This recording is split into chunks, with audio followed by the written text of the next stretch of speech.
You are listening to the Break Time Tech Talks podcast, a bite-sized tech podcast for busy developers, where we'll briefly cover technical topics, news snippets, and more in short time blocks.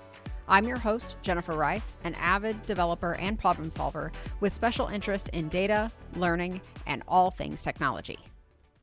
Hello again. I have missed a couple of weeks due to some time off. And then last week's episode was a guest who spoke about DevOps, which was a lot of fun and really interesting to hear his perspective. So if you haven't listened to that episode, feel free to check that out. However, I am happy to be back to chat this week and be back into regularly scheduled programming about everything that is going on and some of the things that I have learned over the last few weeks. Let's get started. It has been a while since I published a regular episode like this, so let me catch you up really quickly on what has happened. First off, I took a little bit of PTO with some family. I had an amazing time. It gave me a much needed break. And also, I did a lot of the planning for that time off for the first time with young kids in the mix. Now, I definitely learned some things, which I honestly enjoyed. I do like to plan. I like to plan vacations, and I planned my own wedding and so many other things that I just enjoy the planning phase and stages of any process.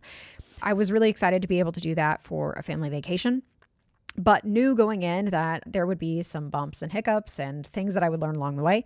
There definitely were, but we had a ton of fun in the process, and now I have some great ideas and better planning for next time around as well. Now, okay, back into the work end of things. Once I got back from that and settled back into a rhythm of some sorts, I got back in on the Java book. Again, the break was really nice, kind of refreshed my memory and reset some things. And now the book is somewhat in the final chapter stages. We are working on the last few chapters, but we changed tactics just a little bit for this last section, which ends up being the last 3 chapters of the book. Since we started the book several months ago, the industry has moved. The tools and the way that we work has shifted, and we wanted to reflect what developers are really doing today and help new developers learn that process along the way.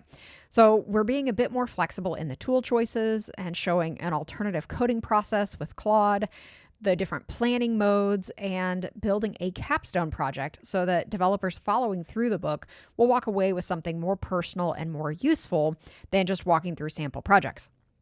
Now, this has actually allowed me to weave in a pet project that I've been wanting to work on for a while. A while back on these podcast episodes, I had hinted that there were some things sitting on the back burner that I really wanted to play around with.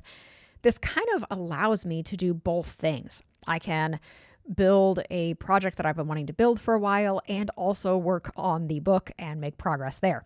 This is a really nice combination. Now, the challenge for this is that I'm having to shift my writing tactics just a little bit.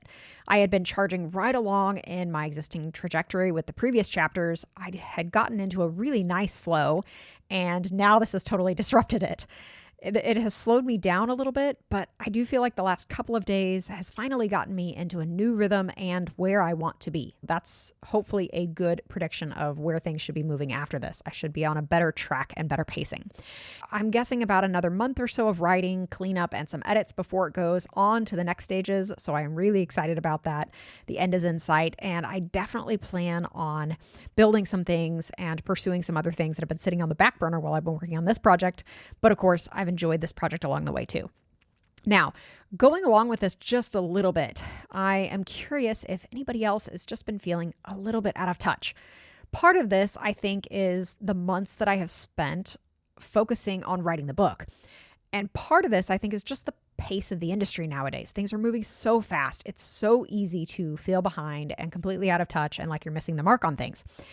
So if you're feeling that, you are not alone. Know that I'm dealing with some of that as well, and have been for most of this year and a lot of last year and so on for the last while. I plan to wrap up this book project really well and go out on a high note, and then jump into new and deeper topics that are currently sitting on the back burner.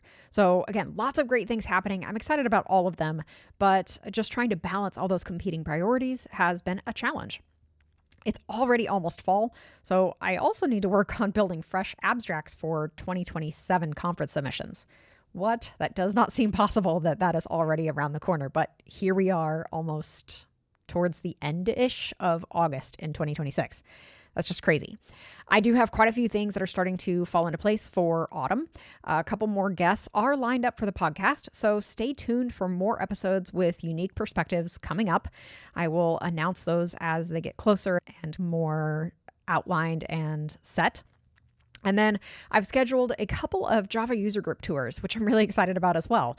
One is on the East Coast in September, and the other is in the Southeast in November. Again, I will post all the dates when the events are up and officially scheduled, but I'm really excited about both of those. And of course, some conferences and other events kind of falling into the mix around those that I will keep you abreast of as well. All right, a couple of content pieces. I'm behind, so I felt like I needed to cover a couple, and these have been sitting on the content list for me to read for a while. They were both originally published back in May, but I still find their perspectives really interesting, so I wanted to bring them up today. The first it's called You Need AI That Reduces Maintenance Costs by James Shore. After reading the entire article, it does feel a little bit negative towards AI development, but there is a disclaimer by the author at the bottom that ensures it's not supposed to be aimed that way. However, what I really find interesting in this article is that the shiny message of AI skyrockets productivity is focusing on the front end of the process. Hey, you get super productive when you use AI for coding. Great, but what happens on the back end of that process?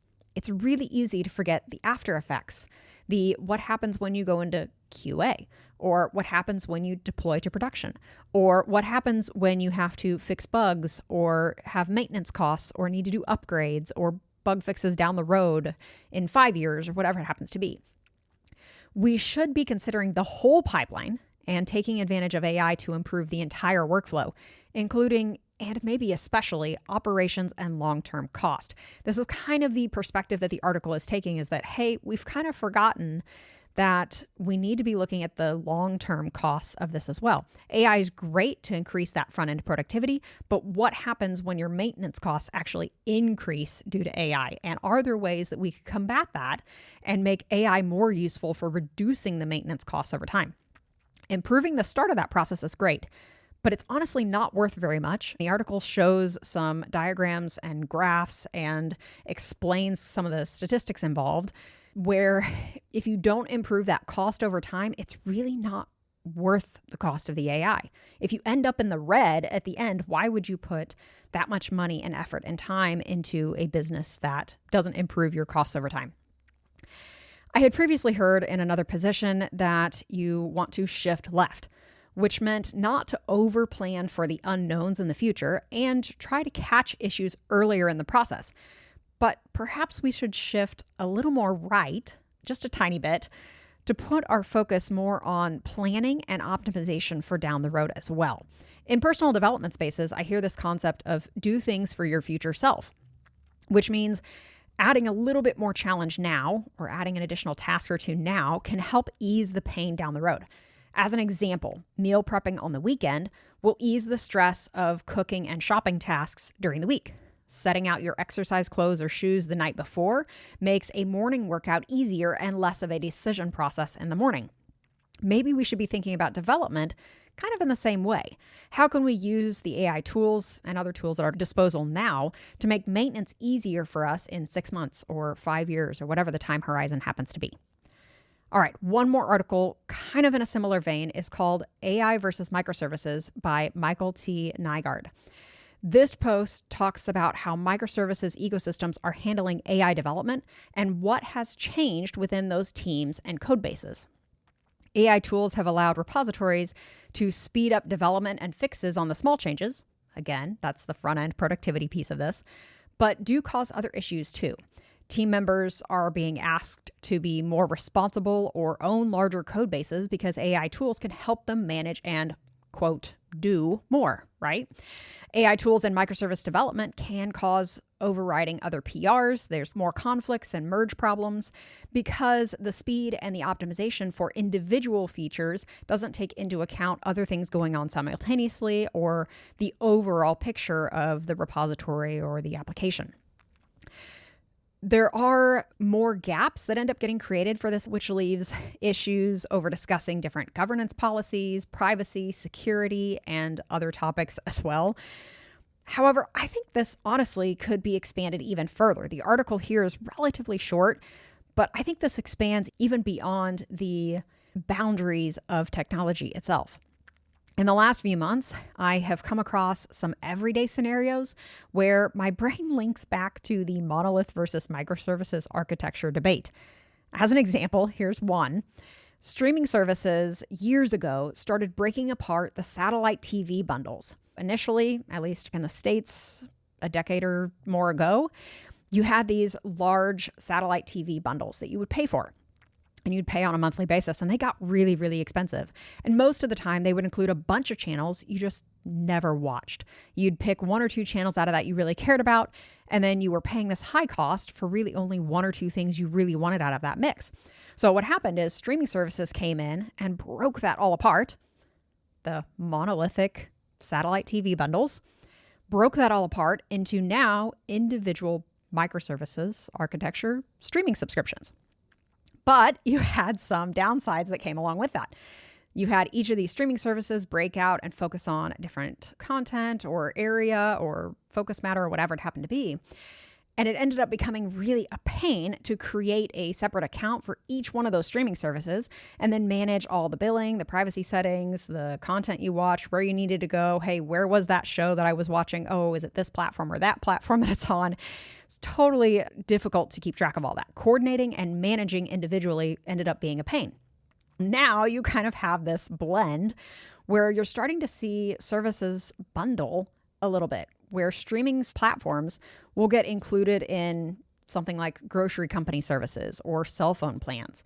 You're kind of back to the monolithic type of architecture, or maybe that's a microlith or whatever it's called now, where you're seeing some bundling occur. You're already signing up for this specific retailer or this particular platform.